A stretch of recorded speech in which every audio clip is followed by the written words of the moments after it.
अस्सलाम वालेकुम नाज़रीन, मैं हूं अलबीना और आप देख रहे हैं बिला तकल्लुफ़। नाज़रीन, आज के प्रोग्राम में बात करेंगे स्टेट बैंक के हवाले से। स्टेट बैंक ऑफ पाकिस्तान की सियासी जमातों के हवाले से हमेशा तनकीद का निशाना ही बना गया है।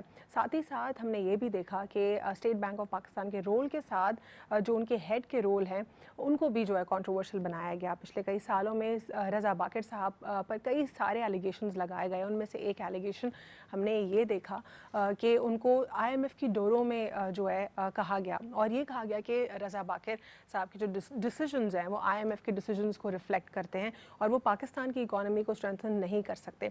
आज के प्रोग्राम में हम बात करेंगे IMF के रोल के हवाले से और कुछ उनकी मॉनेटरी पॉलिसीज़ को भी डिस्कशन में लेकर आएंगे और कुछ जो उनकी रीसेंट पॉलिसीज़ हैं उस पर भी गुफ्तगू करेंगे। ऑटोमोबाइल्स के हवाले से लेजिस्लेशन पे क्या काम हो रहा है और क्या वो लेजिस्लेशन जो उसमें रिफॉर्म्स हैं उसमें कितनी पाकिस्तान की इकॉनमी में स्टेबिलिटी आएगी। साथ ही साथ कुछ ये बात भी करेंगे कि रज़ा बाकर साहब के कल ही के स्टेटमेंट को अगर हम देखें, वो कहते हैं कि Pakistan needs to take some strong and some tough decisions. इसकी क्या वजह है, क्यों टफ डिसीजंस लेने पड़ेंगे और IMF के प्रोग्राम को उन्होंने जो एसोसिएट किया कि IMF के प्रोग्राम की वजह से पाकिस्तान को कुछ टफ डिसीजंस लेने पड़ेंगे। ये बात की किस तरफ निशानदेही है इस स्टेटमेंट की, इसको भी जानने की कोशिश करेंगे। हमारे साथ मौजूद है इकॉनमी एक्सपर्ट खुर्रम शहजाद साहब, उनको प्रोग्राम में फॉर्मली वेलकम करते हैं। अस्सलाम वालेकुम sir. Thank you sir, programme में हम सबसे पहले रज़ा बाकर साहब के स्टेटमेंट को तो अंडर डिस्कशन लेकर आएंगे, लेकिन उससे पहले मैं चाहूँगी कि आप स्टेट बैंक की जो इस वक्त करंट मॉनेटरी पॉलिसीज़ हैं उसको ज़रा ब्रीफ करें और आम आवाम को ज़रा समझाने की कोशिश करें कि क्या मॉनेटरी पॉलिसीज़ करंटली हैं और उसका इकॉनमी के ऊपर कितना पॉजिटिव इम्पैक्ट पड़ेगा। देखिए, पिछला जो वीक गया है इसमें मॉनेटरी पॉलिसी स्टेटमेंट आई जिसके अंदर जो है शरह सूद को चेंज किया गया और शरह सूद को तकरीबन कोई 1-1.25 साल बाद चेंज किया गया। शरह सूद बेसिकली ये होती है कि जो बैंकों से लोग कर्ज़ा लेते हैं या कारोबार वाले या इंडिविजुअल्स कर्ज़ा लेते हैं उस पे जो रेट होता है, यानी कि एक कर्ज़े का एक शरह होती है, उसे शरह सूद कहा जाता है। उस पे जो कर्ज़ा लिया जाता है वो बहुत सस्ता हो गया था पिछले 1 साल में, क्योंकि कोविड की सिचुएशन थी। आपको पता है हर चीज़ जो है वो स्लो डाउन हो गई थी, इकॉनमी स्लो डाउन हो गई थी पूरी दुनिया में। इसका बहुत जो है वो संगीन नताइज जो है वो सामने आए कि लोगों की जो है वो नौकरियां चली गई और लोग जो है वो उनके खाने के लाले पड़ गए थे एक तरह से, क्योंकि कोविड ने बहुत ही ज़्यादा जो है सबको पूरी इकॉनमीज़ को, पूरी दुनिया की इकॉनमीज़ को तकरीबन जो है वो हर्ट किया था और बंद कर दिया था तकरीबन। तो सारे दुनिया के बैंक्स ने, जो सेंट्रल बैंक्स हैं यानी कि जो अथॉरिटीज़ होती हैं, उन्होंने शरह सूद को बहुत नीचे कर दिया था ताकि पैसा थोड़ा सस्ता हो, लोग जो है कर्जा आसानी से ले सकें और जो कारोबार हैं उनको सपोर्ट मिल सके। स्टेट बैंक ने भी यही किया था हमारे कि इन्होंने 13.25% पे शरह सूद थी, यानी कि जो कर्जे की जो कॉस्ट थी वो 13.25% थी, वो नीचे करके 7% पे ले आए थे। इसकी वजह से जो है कर्जे जो हैं वो सस्ते हो गए थे और लोगों ने, इंडिविजुअल्स ने, और फिर इंडिविजुअल्स ने तो इतना नहीं किया, कारोबार को जो है वो फिर सपोर्ट मिली। कारोबार के लिए 2 तरह की स्कीम्स की गई। एक तो ये कि कारोबार को बढ़ाने के लिए, एक नई इन्वेस्टमेंट करने के लिए आपको सस्ता कर्जा दिया गया 4 से 5% के दरमियान जो है फिक्स रेट पे 8 से 10 साल तक का कर्जा जो है वो दिया गया। ये बड़ी अच्छी जो है वो डेवलपमेंट थी। इसमें तकरीबन 430 अरब रुपए की इन्वेस्टमेंट हुई है, यानी कि जो कारोबार हैं उन्होंने एक तो अपने कारखानों को बड़ा करने के लिए इन्वेस्टमेंट ली, कर्जे लिए सस्ते, दूसरा नए जो है वो कारखाने लगाने के लिए कर्जे लिए। इसमें सीमेंट भी है, इसमें टेक्सटाइल भी है, ज़्यादातर टेक्सटाइल है, उसके अलावा और बहुत सारे जो है कारोबार हैं, जिससे ये हुआ कि आहिस्ता आहिस्ता जो है वो पैसा लगना शुरू हुआ और नौकरियाँ आहिस्ता आहिस्ता बेहतर होना शुरू हुई दोबारा से। तो ये कर्ज़ों की शरह को कम किया गया। अब जो है, अब क्योंकि हमारे जो करंट अकाउंट है, यानी कि हमारा जो दुनिया के साथ लेन देन है, यानी कि हम दरामदाद भी करते हैं, बरामदाद भी करते हैं, अशिया बाहर भेजते भी हैं, वहाँ से मंगवाते भी हैं, उसमें बहुत सारी चीज़ें हैं। हम बाहर से फूड भी मंगवाते हैं, तेल भी मंगवाते हैं, खाने का तेल भी मंगवाते हैं और ये एनर्जी का तेल भी मंगवाते हैं तवानाई के लिए जो हम यूज़ करते हैं। तो ये सब चीज़ों पे ना प्रेशर आना शुरू हुआ है और आपने देखा होगा, हमने ये बात की भी है पिछले प्रोग्रामों में कि डॉलर जो है वो महंगा होना शुरू हो गया, हमारा रुपी जो है उस पर प्रेशर आना शुरू हो गया। जब भी हमारे रुपये पे प्रेशर आता है, महंगाई की शरह में इजाफा होता है, क्योंकि बाहर से महंगाई हम इम्पोर्ट करते हैं और फिर साथ साथ हमारे कर्जे बढ़ जाते हैं। तो स्टेट बैंक ने अब ये किया पिछले हफ्ते में कि शरह सूद को अब आहिस्ता आहिस्ता बढ़ाना शुरू किया। अब ये डायरेक्शन चेंज हुई है, यानी कि पहले सस्ता कर दिया था, इकोनॉमी को थोड़ी सपोर्ट मिली, इन्वेस्टमेंट हुई, सरमायाकारी लोकली हुई थोड़ी, और आहिस्ता आहिस्ता इकोनॉमी अपनी ग्रोथ के फेज में आना शुरू हुई। हालांकि ये दो डिफरेंट परसेप्शंस हैं। आप ये टेक्निकली 2 डिफरेंट परसेप्शंस हैं, आप ये कह रहे हैं 2 डिफरेंट स्ट्रैटेजीज हैं। जिनको जी इम्प्लीमेंट बिल्कुल। किया जा देखें रहा है? पहले ये हुआ ना कि पहले हालात बहुत ख़राब हुए, कोविड की वजह से सारी मार्केट्स बंद हो गई, सारी इकोनॉमीज़ जो है वो क्लोज हो गई ना। उसकी वजह से जब कारोबार नहीं होगा तो लोग किस तरह से अपना जो है वो ज़रिया माश नहीं होगा तो किस तरह से अपनी लाइवलीहुड जो है बरकरार रखेंगे।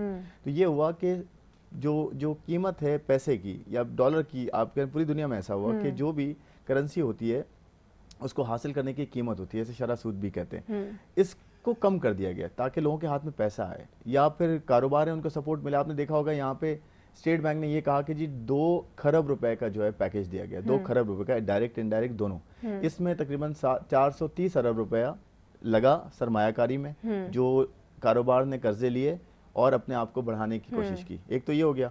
दूसरा, आपने ये सुना होगा कि जो सैलरीज थी, जो बिजनेसेस जो हैं अपने जो एम्प्लॉयज़ थे या अपनी जो लेबर थी उनको कम कर रहे थे क्योंकि उनका कारोबार नहीं हो रहा था, बढ़ रहा था, तो उन्होंने कहा अपनी फोर्स को कम किया जाए। तो स्टेट बैंक ने, पूरी दुनिया में भी हुआ, स्टेट बैंक ने भी ये किया कि आप अपने लोगों को मत निकालें, आप हमसे बिल्कुल सस्ते पे या 3 महीने पे 0 इंटरेस्ट रेट पे या बिल्कुल कम इंटरेस्ट रेट पे आप हमसे कर्जा ले लें। आप निकालें नहीं, हम आपको पैसे देते हैं 3 महीने 4 महीने 3 महीने की, आप सैलरियाँ जो है बरकरार रखें, तब तक ये सिचुएशन नॉर्मलाइज हो जाती है।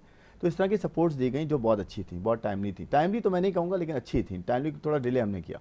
अब ये हुआ है कि अब शरह सूद को चेंज कर दिया गया, बढ़ा दिया गया। उसकी वजह यह है कि स्टेट बैंक ने अपनी मॉनेटरी पॉलिसी में लिखा है कि देखें पहले इकोनॉमी वो हमें सपोर्ट की ज़रूरत थी, हमने सपोर्ट दी, अब इकोनॉमी एक ट्रैक पे आना शुरू हो गई, वो ग्रोथ के नंबर्स में नज़र भी आ रही है। अब हम मज़ीद अगर इसको बढ़ने देंगे तो एक तो लोकल डिमांड बहुत बढ़ रही है। जब लोकल चीज़ों की डिमांड बहुत बढ़ना शुरू हो जाती है दोबारा, और बाहर इंटरनेशनल मार्केट में खाने पीने की अशिया और ये तेल की कीमतें और फिर और दूसरी फूड की प्राइसेस, ये खाने पीने के तेल की कीमतें भी ये आसमान को छू रही हैं। ठीक है सर, जिस तरह आपने खानों की अशिया की बात की, अशिया खुर्दनोश की, इसी तरह अगर हम देखते हैं स्टेट बैंक ऑफ पाकिस्तान के अपनी नोटिफिकेशंस में सीपीआई के हवाले से डिटेल्स मौजूद हैं, उसमें रूरल और अर्बन को डिफरेंशिएट किया गया है।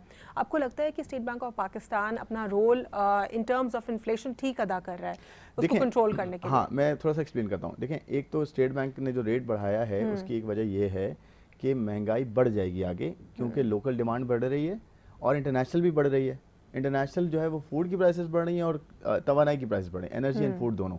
और लोकली भी अगर डिमांड बढ़ती रहेगी, फूड का भी इंटरनेशनल मार्केट से पाकिस्तानी मार्केट पर असर हो सकता है। देखिए हाँ, बिल्कुल हो रहा है ना, यूजुअली लोग ये कहते हैं, लोगों का ये परसेप्शन है कि सिर्फ ऑयल प्राइसेस या एनर्जी के हवाले से इफेक्ट होती है इंटरनेशनल मार्केट से पाकिस्तानी मार्केट या गोल्ड पर, क्या इसमें फूड भी आप? जी, मैं यही कह रहा हूँ कि 2 ही बड़े जो है वो बास्केट में 2 बड़े जो है ना वो रेट्स हैं, एक है एनर्जी और एक है फूड। इन दोनों की कीमतें अभी इस वक्त बहुत ज़्यादा बढ़ी हुई हैं, पिछले 6-8 महीने से बढ़ रही हैं। तो उसका, क्योंकि हम इंपोर्ट भी कर रहे हैं, और एक और प्रॉब्लम ये कि, प्रॉब्लम नहीं कहूँगा कि मैंने इन्वेस्टमेंट की बात की ना कि सरमायाकारी हुई 430 अरब की, उसके लिए मशीनरी तो बाहर से ही आएगी, तो वो भी इंपोर्ट हो रही है। तो स्टेट बैंक को इंपोर्ट्स को किसी तरह कर्टेल करना है, यानी कि इंपोर्ट्स बहुत ज़्यादा अगर बढ़ गई और एक्सपोर्ट्स नहीं बढ़ी और रेमिटेंसेस एक जगह रही तो हमारा डॉलर ज़्यादा निकल जाएगा, हमें फिर ज़रूरत पड़ेगी कर्ज़ों की, हमें फिर ज़रूरत पड़ेगी IMF की। तो कहने का मतलब ये, उन्होंने रेट इसलिए बढ़ाया है, हालांकि इससे कोई बहुत फ़र्क नहीं पड़ना। 25 बेसिस पॉइंट यानी कि शरह सूद में थोड़ा सा इजाफा करने से बहुत नुकसान मेरे ख्याल में गवर्नमेंट को ज़्यादा होता है, क्योंकि गवर्नमेंट जो है सबसे बड़ी इस वक्त जो है बोरोवर है, सबसे बड़ा कर्जा गवर्नमेंट लेती है अपने जो है वो टैक्सेस कम है उनके, कम नहीं कहूँगा, मैं कहूँगा उनके टैक्सेस सही इस्तेमाल नहीं हो रहे या वीक पब्लिक फाइनेंसेस हैं, जिसकी वजह से गवर्नमेंट क्या करती है, कर्जा लेती है। तो कर्जा लेती है तो रेट बढ़ता है, तो कर्जा उसके लिए महंगा पड़ता है और फिर गवर्नमेंट का फिस्कल डेफिसिट बढ़ता है, यानी कि जो टैक्सेस वो कलेक्ट करती है और जो उनको खर्च करती है, इन दोनों का एक फ़र्क है। मैंने आपको याद होगा एक प्रोग्राम में डिस्कस किया था कि खर्चे हमारे बहुत ज़्यादा हैं, हमारे टैक्सेस कम हैं, तो उन खर्चों को पूरा करने के लिए हम फिर कर्जा लेते हैं। जब कर्जा लेते हैं और स्टेट बैंक रेट बढ़ाता है तो कर्जे महंगे हो जाते हैं, फिर गवर्नमेंट के ऊपर कर्जा चढ़ जाता है, फिर हम सब पे जो है ना कर्जा बहुत ज़्यादा चढ़ता है और फिर हमारा रुपये मजीद डिवैल्यू होता है, मजीद उसकी में कमी होती है। तो ये प्रॉब्लम स्टेट बैंक का नहीं है, स्टेट बैंक अपना रोल प्ले करेगा और उसने अभी किया है, कोशिश की है। मॉनेटरी पॉलिसी में बहुत सही स्टेटमेंट लिखी गई है उनकी जानिब से कि फिस्कल पॉलिसी जो है ना, जो गवर्नमेंट फाइनेंस जो बनाती है, फिस्कल पॉलिसी यानी कि जो टैक्सेस हैं और उनका यूज़ है, ये जो पॉलिसी है ये अगर ठीक रहेगी, इसमें अगर आप जो है बैलेंस करेंगे तो मॉनेटरी पॉलिसी तभी जो है काम आएगी, तभी आपके रुपये को जो है स्टेबल करेगी। ठीक है सर, एक वक्फा लेंगे, वक्फे के बाद मैं आपसे जानने की कोशिश करूंगी रजा बाकी साहब के स्टेटमेंट के हवाले से। वो कहते हैं कि पाकिस्तान को टफ डिसीजंस लेने पड़ेंगे क्योंकि IMF प्रोग्राम की वजह से। इसकी क्या वजह है, उनका स्टेटमेंट किस तरफ जो है इशारा है, इस पर डिटेल गुफ्तगू करेंगे आफ्टर शॉर्ट ब्रेक।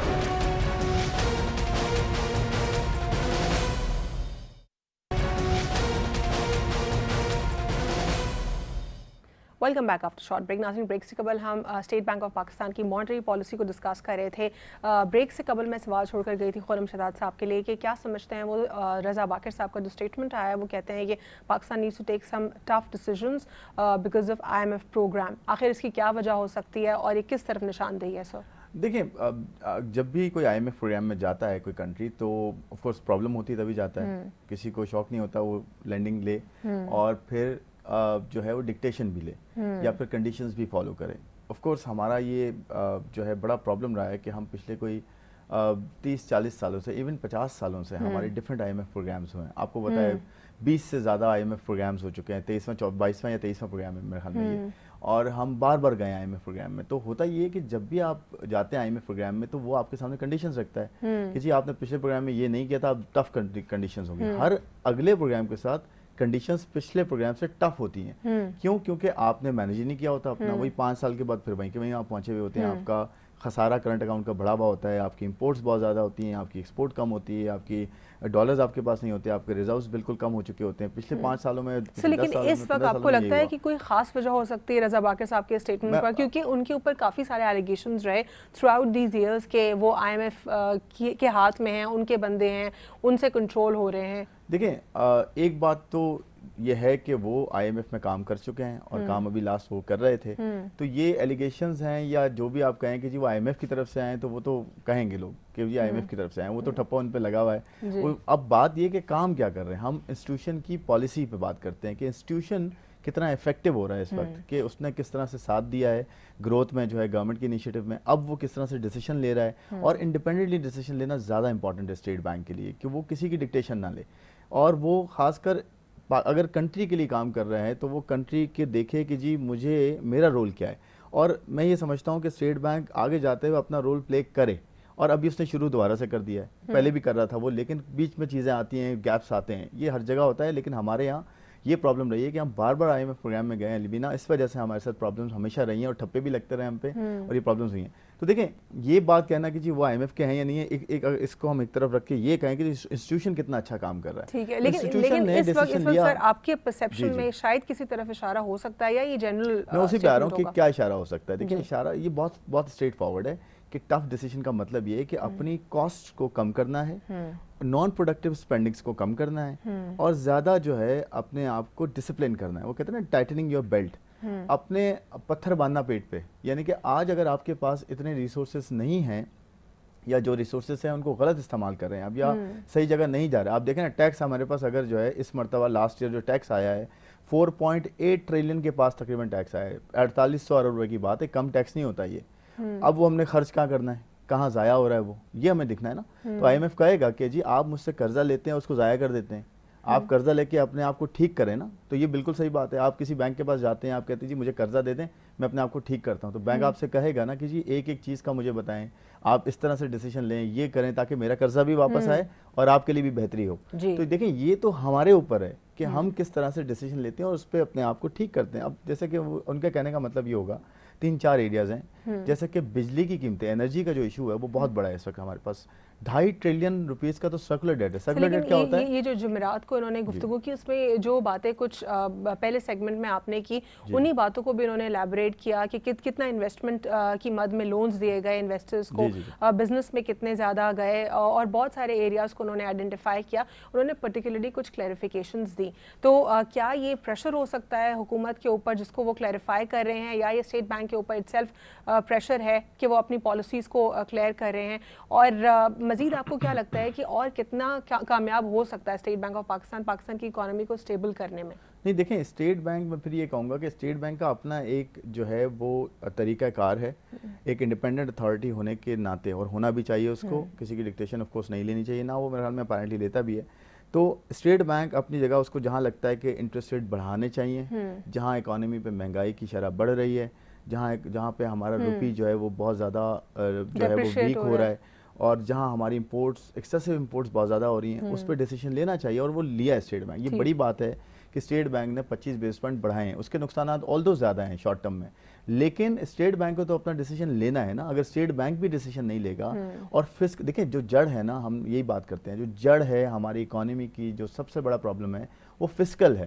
यानी कि हमें जो टैक्स मिलता है, एक तो टैक्स हमें कम मिलता है रिलेटिवली, हम उस पर कुछ काम नहीं किया हमने एज सच। अभी पीओएस की बात हुई है कि मशीनें लगाई जाएंगी स्टोर्स पे और वहाँ से जो है टैक्स को जो है वो किया जाएगा डॉक्यूमेंट, लेकिन मसला ये है कि हमने टैक्सेस को अगर सही कलेक्ट नहीं किया, सही प्लान नहीं किया, उसी हिसाब से हमने उसको खर्च भी ठीक नहीं किया, हमने उसको खर्च भी ज़्यादा किया है। आप देखें गवर्नमेंट का अपना साइज बहुत बड़ा है, हमने टेक्नोलॉजी को बहुत कम यूज़ किया है, हमारे यहाँ ओवर बर्डन जो है, ओवर स्टाफ जो है, कितनी मिनिस्ट्रीज है, even ministries, number of ministries कितनी ज़्यादा है हमारे पास।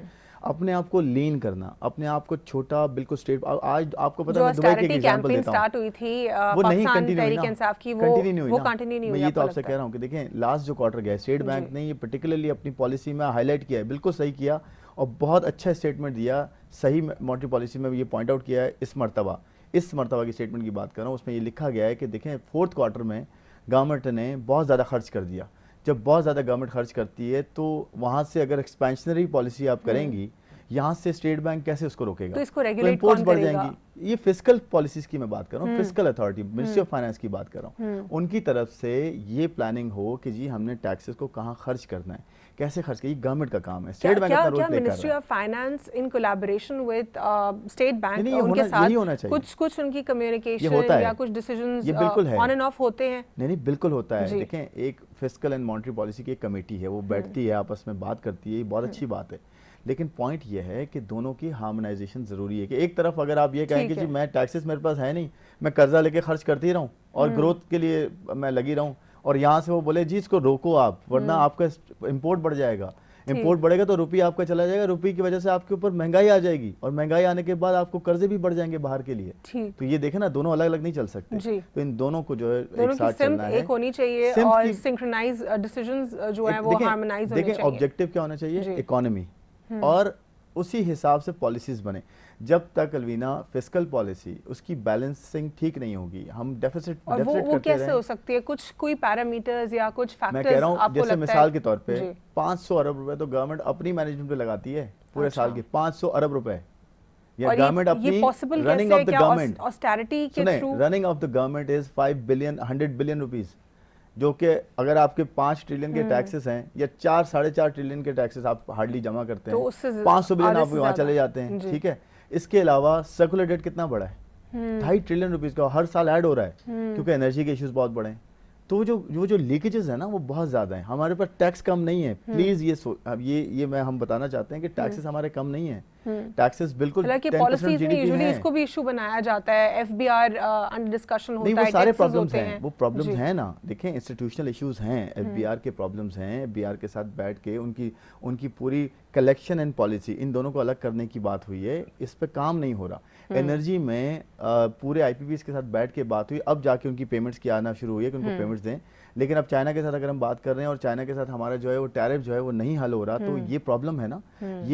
ये हेड ऑफ द स्टेट्स बैठें और कहें देखें हमारा स्ट्रेटेजिक प्रॉब्लम है, आप हमारे साथी हैं, चाइना हमारा जो है ना वो स्ट्रेटेजिक एला है, बिल्कुल। तो हम चाइना के साथ ये बात कर सकते हैं कि देखें आप हमारा ये देखें कि हमारी प्रॉब्लम बढ़ रही है एनर्जी सेक्टर में, और आपके साथ प्लांट्स हमने सीपैक में लगाए हैं, तो हमारा वो रेट बहुत बढ़ गया है, तो आप देखें हमारी कंजम्पशन तो हो नहीं रही। देखिए प्रॉब्लम क्या है कि एक जगह बिजली बनती है और बिजली पहुंचाने के अभी जो पूरा सिस्टम है, जो TND जिसे कहते हैं, ट्रांसमिशन डिस्ट्रीब्यूशन, वो हमने उस पर इन्वेस्टमेंट नहीं की। अब वो अगर ठीक नहीं है तो बिजली पहुंचेगी कैसे? बिजली बहुत ज़्यादा है हमारे पास, पहुंचाने का प्रॉब्लम है, पहुंचाने में इन्वेस्टमेंट नहीं हुई।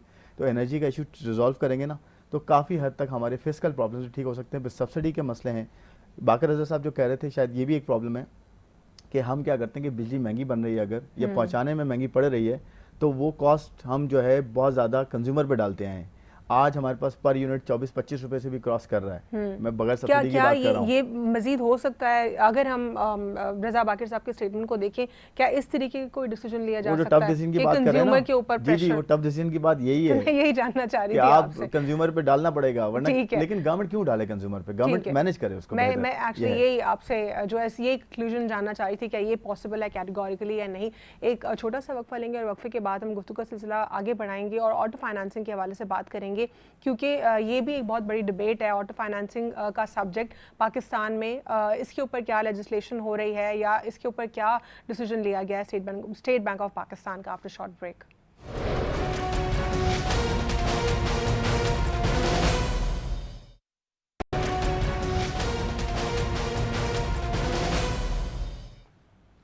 Welcome back after short break. नाज़रीन, ब्रेक से कबल हम प्रोग्राम में गुफ्तगू कर रहे थे रज़ा बाकर साहब के स्टेटमेंट के हवाले से, और कहीं ना कहीं उन्होंने ये अंदिया दे दिया है कि एक कंज्यूमर के ऊपर डायरेक्ट प्रेशर मज़ीद बढ़ सकता है डायरेक्ट इनडायरेक्ट टैक्सेस की मद में। प्रोग्राम में मज़ीद हम गुफ्तगू करेंगे। अब ऑटो फाइनेंसिंग के हवाले से स्टेट बैंक ऑफ पाकिस्तान ने कंज्यूमर के हवाले से जो रूल्स एंड रेगुलेशंस हैं उसको टाइटन कर दिया है। टेक्निकली लेजिस्लेशन से एसोसिएट करती है चीज़, लेकिन ये स्टेट बैंक ऑफ पाकिस्तान की तरफ से कुछ रूल्स हैं जो कि स्पेशल रूल्स हैं या स्पेशल लेजिस्लेशन आप इसको कह लें। इस पर मैं बात करना चाहूँगी खुर्रम शहजाद साहब से। सर, यूजुअली ये कहा जाता है कि बहुत ज़्यादा ऑटो फाइनेंसिंग की इजाज़त दी गई है, ये भी एक प्रॉब्लम है, ये भी एक बर्डन है इकॉनमी के ऊपर। ये जो एक डिसीजन लिया गया है ये भी इसी बात का इशारा दे रहा है। इस पर क्या कहेंगे आप? देखिए, फाइनेंसिंग जो है ऑटो सेक्टर की फाइनेंसिंग जो है तकरीबन 100 अरब से बढ़ी है पिछले 1 साल में। और जो इम्पोर्ट हुई हैं गाड़ियाँ, अगर मैं जुलाई टू जून कहूँ, यानी कि जुलाई 2020 से जून 2021, ये पूरा साल बनता है हमारा, इसमें तकरीबन 2.1 बिलियन डॉलर्स की गाड़ियाँ इंपोर्ट हुई हैं। गाड़ियों से मतलब ये कि इसमें बहुत सारी चीज़ें हैं कि गाड़ियाँ भी हैं प्लस जो पार्ट्स होते हैं वो भी हैं, इंजन भी इंपोर्ट होते हैं, पार्ट्स होते हैं। तो हम क्या करते हैं, इनको कहते हैं CBUs, SKUs, और आपके जो है ना इस तरह, यानी कि वो पार्ट्स में भी आती हैं गाड़ियाँ और गाड़ियाँ कंप्लीट भी आती हैं, कंप्लीटली बिल्ट यूनिट होता है, असेंबल होके भी आती हैं और पार्ट्स के साथ, और यहाँ असेंबल होती हैं, यहाँ ज़्यादा असेंबल होती हैं गाड़ियाँ क्योंकि यहाँ प्लांट लगे हैं ना असेंबलिंग के। तो ये भी डिसीजन दिए गए असेंबल और नॉन असेंबल को भी डिफरेंशिएट कर दिया है, उसकी जो एयर्स हैं उसको भी, उसके ऊपर भी मजीद बात करेंगे। मैं वही कह रहा हूँ कि जो ऑटो फाइनेंसिंग थी ना वो बड़ी क्यों है, वो इसलिए बड़ी कि जब आपका रेट बहुत कम हो गए, अब मैंने शुरू में बात की कि जी 13.25 से कट करके स्टेट बैंक ने 7% पे कर दिया था रेट, तो उसमें हुआ ये कि ऑटो फाइनेंसिंग सस्ती हो गई। जब सस्ती हुई और कोविड के दरमियान सब चीज़ें बंद थी, तो लोगों की आमदोरफ्त कम हो गई थी, गाड़ियों की जो सेल थी बहुत कम हो गई थी। जैसे कोविड से हम निकलना शुरू हुए, आपको याद होगा लास्ट सितंबर अक्टूबर से ऐसा ऐसा इकोनॉमी खुलना शुरू हुई, तो एक फ्रस्ट्रेशन होती है नेचुरली लोगों की, यार हम निकलें और जाएं कहीं अपने। आप देखें टूरिज्म कितना बढ़ गया हमारे, वो क्या हुआ कि ना ट्रेन्स उस तरह से चल रही थी, इवन रेस्टोरेंट में हर शहर में जो रेस्टोरेंट्स की जो हालत हो गई, बिल्कुल। और ये टूरिज्म इंडस्ट्री और ये हॉस्पिटैलिटी इंडस्ट्री तो बहुत ज़्यादा हर्ट हुई ना। तो हुआ ये कि गाड़ियों की डिमांड बढ़ने की एक वजह ये भी थी कि लोगों ने, सस्ती गाड़ी हुई, लोगों ने कहा जी फाइनेंसिंग मिल रही है, सस्ती है, तो आज ये गाड़ी आप उठाएं, छोटी गाड़ी लें और 7 साल की फाइनेंसिंग है, आराम से आप पे करते रहें और आहिस्ता आहिस्ता चीज़ें होंगी। तो वो गाड़ियाँ बिकी, लोगों ने, फैमिलीज ने गाड़ी ली और वो निकल गए नॉर्थ साइड पे, बाय रोड जाने लग गए, बहुत ज्यादा स्टार्ट हो गया। बिल्कुल, क्योंकि देखें ट्रेन में खतरा था कि मिल के बहुत ज्यादा लोग जा रहे हैं, ट्रेन में खतरा है, जहाज़ों की इतनी ज्यादा आमदोरफ्त कम थी क्योंकि वो फ्लाइट से कोविड की वजह से बंद हुई थी। तो वो एक तो यहाँ से भी एक डिमांड क्रिएट हुई, तो और ऊपर से फिर जो है वो पहले 3-4 असेंबलिंग प्लांट्स थे, ये सुजुकी, होंडा और टोयोटा, यही थे पहले, फिर उसका किया आ गया, हुंडई आ गया और बहुत सारी और आपने देखा होगा ब्रांड्स आ गए, तो वो सारे यहाँ असेंबल करना शुरू हो गए। तो 3-4 प्लांट से 7-8 हो गए, फिर वो इंपोर्टेड गाड़ी भी आने लगी। ये कुछ टेन्योर में आप कह रहे हैं कि ये जो एक साल ही की बात कर रहा हूँ, 1-1.5 साल की बात कर रहा हूँ। नए प्लांट्स की फिर अप्रूवल्स भी हुई कि नए प्लांट भी लग रहे हैं, उसमें इलेक्ट्रिक व्हीकल्स की भी बात हुई जी, होंडा स्पेसिफिकली इन्होंने भी बहुत ज्यादा इलेक्ट्रिक व्हीकल्स की भी बात हुई कि इलेक्ट्रिक व्हीकल्स में बसेस और ये कारें, ये सब चीज़ें असेंबलिंग के जो है ना वो शुरू हो गई कि जी यहाँ प्लांट लगना शुरू हो गए। तो ऑटो सेक्टर में एक बर्स्ट आया, और ये पता है आपको दुनिया भर में जो आपकी फाइनेंसिंग होती है ना, ये की रोल प्ले करती है, क्योंकि आपको अपफ्रंट जो है देना नहीं है। एक गाड़ी अगर 40 लाख रुपए की हो गई है, 45 लाख की है, मैं बात कर रहा हूँ 1300 सीसी 1800 सीसी की बात कर रहा हूँ, तो उसमें आप एकदम से कैश देने से बेहतर है आप बैंक से लोन लें। खुर्रम साहब ये बता दीजिए, ये तो इंडिविजुअल कैपेसिटी में लोगों के लिए फायदा हुआ ना, लेकिन अगर हम इसको लॉन्ग रन में नेशनल एक्सचेकर के लिए देखें, क्या ये डैमेजिंग हो सकता है? मैं उसी की बात कर रहा हूँ कि ये कंजम्पशन ड्रिवन ही ग्रोथ है। अच्छा, ये वही चीज़ है जो हम देखते आए हैं कि आपको जी आपने चीज़ सस्ती की, लोगों ने लेना शुरू की फाइनेंसिंग पे, और वो आपने इंपोर्ट होना शुरू हो गई, क्योंकि गाड़ी आप यहाँ तो बनाते नहीं हैं, तो सारे पार्ट्स इंपोर्ट हो रहे हैं। और लोकलाइजेशन पहले होती थी, अब भी है लोकलाइजेशन का मतलब ये होता है कि एक गाड़ी आ रही है, गाड़ी के अंदर इंजन आ गया और कुछ पार्ट्स हो गए और बाकी के पार्ट्स सारे यहीं से आप, क्योंकि यहाँ की इंडस्ट्री को भी फायदा होना चाहिए ना, गवर्नमेंट ने 70% का कुछ एक लगाया भी था कि 70% तक आपके पार्ट्स यहीं से होने चाहिए, उससे ज़्यादा भी हों। तो हुआ ये कि जो फाइनेंसिंग बढ़ी तो उसका ना प्रेशर थोड़ा आना शुरू हुआ। हालांकि इसका वेट मैं आपको बताता हूँ, अभी जो है 12 अरब डॉलर की इंपोर्ट हुई है 2 महीने में, यानी कि जुलाई और अगस्त में 12 अरब डॉलर की टोटल। उसमें से 5-6% हिस्सा है खाली गाड़ियों का, ज़्यादा नहीं है। ज़्यादा हिस्सा उसका है वो जो टर्फ फाइनेंसिंग हम बात करें ना, सस्ते शरह सूद पे जो कर्जे दिए गए हैं, उसकी मशीनरी आ रही है, उसका हिस्सा ज़्यादा है। इससे कोई फर्क नहीं पड़ेगा ज़्यादा, लेकिन एडिशनल इम्पैक्ट कम होगा रिलेटिवली, क्योंकि गाड़ियों की अगर फाइनेंसिंग कम की गई है, इसमें और भी चीज़ें की गई हैं, बहुत कम प्रोपोर्शन में प्रोपोर्शन कम है बिल्कुल, लेकिन ये बढ़ता जाता है। मिसाल के तौर पे मैं बात कर रहा हूँ 100 बिलियन रुपीज़ की, 100 अरब रुपए की फाइनेंसिंग हुई है पिछले एक साल में, कोई 220 या 222 पे थी तो 328 की तकरीबन हो गई, ठीक है। अब हुआ ये कि इसमें स्टेट बैंक ने क्या किया, जो उसका रोल है, उसने कहा कि जी अब जो एक सिंगल पर्सन जो है 30 लाख रुपए से ज्यादा का लोन नहीं ले सकता एक वक्त में एग्रीगेट, ये कम कर दिया। हम गाड़ी को लेने जाते हैं तो 15% तक हम कम से कम देते हैं, अपने पैसे डालते हैं 15%, बाकी शुरू में डालते हैं, शुरू की जो होते हैं, बाकी फिर आहिस्ता आहिस्ता फाइनेंसिंग होती है, बाकी 85%। स्टेट बैंक ने कहा कि आप 30% करेंगे, भी कर दिया ये वही आ रहा अमाउंट के साथ, हाँ 15 से 30% कर दिया कि आप 30% अब अपना देंगे, फिर 5 से 7 से 5 साल कर दिया। देखिए इससे एक बहुत बड़ा फर्क नहीं पड़ेगा, आप 7 से 5 साल कर देंगे, लोग फिर भी लेंगे जाके। जो रेट बढ़ाया है ना अभी 25 बेसिस पॉइंट, ये आगे जाके बढ़ेगा तो इससे फर्क पड़ेगा। अच्छा। इससे फर्क बहुत कम पड़ेगा कि 7 से 5 साल कर दिया हो। अच्छा, एक और चीज क्या की है कि इंपोर्टेड गाड़ियों की फाइनेंसिंग नहीं है उस तरह से, ये अच्छी बात है। इससे क्या होगा कि इंपोर्ट गाड़ी कम होगी रिलेटिवली, यानी कि इंपोर्टेड दो फर्क है, एक यहाँ असेंबल होना और एक पूरी गाड़ी एक इंपोर्टर इंपोर्ट करता है अलग से, ये अलग चीज है। तो यहाँ असेंबल ही नहीं होती गाड़ी। बहुत सारे ऐसे वेरिएंट्स हैं, टोयोटा के भी, होंडा के भी, सुजुकी के भी, XYZ सब सारी, हाँ वो जापानीज वर्जन आते हैं और यहाँ पे वो नहीं होते, उसकी भी फाइनेंसिंग होती थी, उसको रोक दिया अब। और ये अच्छा काम किया कि 1000 सीसी के ऊपर की गाड़ियों को जो है वो कम किया। 1000 सीसी से कम तो छोटी गाड़ियों को तो नहीं करना चाहिए, उसमें तो लोगों को अफोर्डेबल बनाना चाहिए। और ये बजट में भी किया गया कि टैक्सेस को कम किया गया उस पर। लेकिन पॉइंट ये है कि यहाँ पे बहुत ज्यादा फर्क शायद ना पड़े, इसमें और डिसीजन स्टेट बैंक को लेने पड़ेंगे। स्टेट बैंक लेता है कि जिसमें रेट थोड़ा इंक्रीज किया है अभी स्टेट बैंक ने, लेकिन ये अच्छी बात है कि Aahista Aahista bits and pieces में किया जा रहा है ताकि आहिस्ता आहिस्ता इम्पैक्ट आए, एकदम से ना। ये ठीक है। तो आपको क्या लगता है खुर्रम साहब, जिस तरह ये डिसीजन पर्टिकुलरली ऑटो फाइनेंसिंग में लिया गया है, इस वक्त करंटली क्या स्टेट बैंक ऑफ पाकिस्तान मजीद और मेजर्स भी ले सकता है, कुछ स्पेसिफिक एरियाज जो आपको लगते हैं?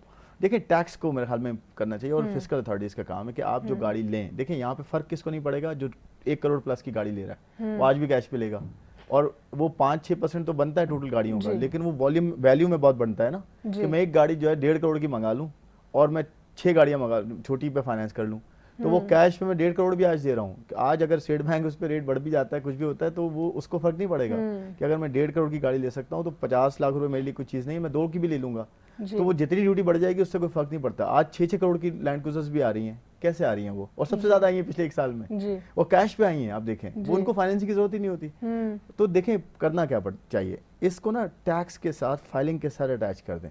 आप गाड़ी लेने जाएं, आप फाइलर होना जरूरी है आपका, लेकिन कुछ माह पहले ये इस रेगुलेशन के वजह से भी आप कहते हैं ये एग्जीक्यूट नहीं हुआ, इसको नहीं किया गया ना। आज मैं गाड़ी लेने जाता हूँ, मुझसे कोई ये नहीं पूछता कि फाइलर है या नहीं, वो टैक्स लगा देते हैं एक्स्ट्रा कि जी 5% एक्स्ट्रा दे दें या 10% एक्स्ट्रा दे दें। ये नहीं होना चाहिए।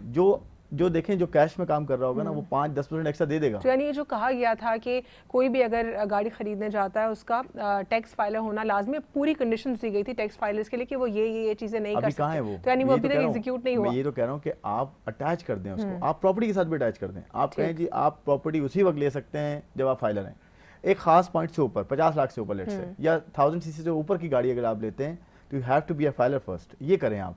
तो देखें इस तरह के डिसीजन से क्या होगा, जो 6 करोड़ वाला बंदा है ना और वो फाइल नहीं करता टैक्स, वो भी आएगा, वो नहीं ले सकता गाड़ी। आज मैं आपको बड़ी एक मजे की बात बताता हूं, को भी कुछ मेजर्स एक मजे की बात बताता हूं आपको कि आज पासपोर्ट भी आपका, या आपको पता है यहाँ पे पाकिस्तान में अगर मैं रह रहा हूँ ना, तो मैं बड़ी गाड़ी इंपोर्ट नहीं कर सकता। मैं उसी वक्त इंपोर्ट कर सकता हूँ। आप लेट से एक एक्सपर्ट पाकिस्तानी है, ठीक है, आप रहती हैं दुबई में, आपका मैंने पासपोर्ट लिया, आपको अलाउड एक गाड़ी बड़ी, आपसे मैंने पासपोर्ट लिया, ड्यूटी के इक्विवेलेंट मेरा जो है ना वो पासपोर्ट का कॉस्ट बनती है, यानी कि मैं ड्यूटी डबल करने के बाद ही मैं इंपोर्ट कर सकता हूँ। आपको बगैर ड्यूटी के अलाउड है अगर, तो आपका पासपोर्ट मैं लूंगा, आपको उतने ही पैसे दूंगा। आज ये फैमिली मेंबर्स भी तो लोगों के होते हैं, तो ये जो रेमिटेंस में नंबर नजर आए ना आपको, $1.5 बिलियन, ये कहा जा रहा है कि इस वजह से भी हुआ कि एक एक्सपर्ट पाकिस्तानी का लोकल ने पासपोर्ट लिया और उसको दिए 35 लाख रुपए। वो कॉस्ट पहले बनती थी 5 लाख रुपए पासपोर्ट की, आज 35 लाख रुपए है, और मैं अगर 6 करोड़ की गाड़ी इंपोर्ट कर रहा हूँ तो मेरी ड्यूटी 35 लाख 3.5 करोड़ बनती है। और उसके ऊपर मुझे पासपोर्ट भी चाहिए और उसकी भी मैं कॉस्ट पे कर रहा हूँ, तो वो लोग वो भी पे कर रहे हैं। आप कैन यू इमेजिन? तो देखिए पॉइंट ये कि बहुत सारा काम फिस्कल अथॉरिटीज ने करना है, बहुत सारा काम स्टेट बैंक ने करना है। सब चीजें हो सकती हैं, सिर्फ विलिंगनेस की जरूरत है, टाइम पे डिसीजन की जरूरत है और उस डिसीजन पे कायम रहने की जरूरत है। ठीक सब है, कुछ बेहतर हो सकता है। बहुत बहुत शुक्रिया प्रोग्राम में शिरकत करने के लिए खुर्रम शहजाद साहब। आज हमने डिटेल गुफ्तगू की खुर्रम साहब से स्टेट बैंक ऑफ पाकिस्तान के रोल पर, उनकी मॉनेटरी पॉलिसीज़ के ऊपर। साथ ही साथ हमने कुछ ये भी गुफ्तगू की है जो तमाम तर पॉलिसीज़ होती हैं वो बहुत सारे इंस्टीट्यूशंस के साथ इंटरकनेक्ट करती हैं। FBR हो, फिस्कल हो, मिनिस्ट्री ऑफ फाइनेंस हो, स्टेट बैंक ऑफ पाकिस्तान हो और इवन इंटरनेशनल मार्केट भी इनके ऊपर इन्फ्लुएंस करती है। तमाम तर चीज़ों को एक ही सिम्त में होना ज़रूरी है, इनकी कोऑर्डिनेशन, सिंक्रोनाइजेशन और हार्मोनाइजेशन बहुत ज़्यादा ज़रूरी है। आज के लिए इतना ही। अल्लाह हाफ़िज़। God bless you all.